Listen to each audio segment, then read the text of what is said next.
महाराष्ट्र केसरी माती विभाग. माती विभागामध्ये अत्यंत चांगले महाराष्ट्रातले नामवंत पैलवान आहेत.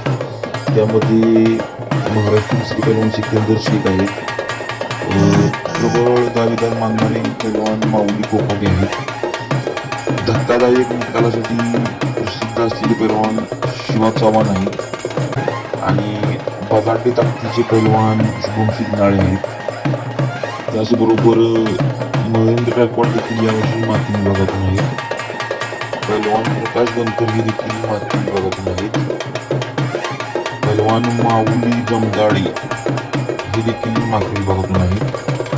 त्याचबरोबर समीर शेख पैलवान, संतोष तोरवड पैलवान, राहुल पैलवान आणि संग्राम पाटील पैलवान हे देखील मातीतून आहेत.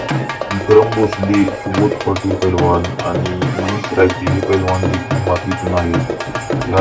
याचबरोबर अजून देखील पैलवान आहेत मातीतून, त्यांची नावं आपल्याला माहीत नाहीत. ते आपल्याला लॉट साधल्यावर कळतील. पण महत्त्वाच्या लढती या आहेत आणि बघण्याजोग्या लढती होणार आहेत माती विभागातून. तर व्हिडिओ आवडला असेल तर नक्की लाईक करा आणि तुम्हाला यामध्ये कोणती गोष्टी बघायला आवडेल कमेंट करून नक्की सांगा. आणि माती मॅट विभागातून कोण कोण आहे ह्याचा देखील व्हिडिओ आपण टाकणार आहे. तुम्ही नक्की बघा कोणत्या गटात माती विभागात का मॅट विभागात लढती चांगली आहेत हे बघा आणि माती विभागातून विजेता कोण होईल हे देखील कमेंट करा.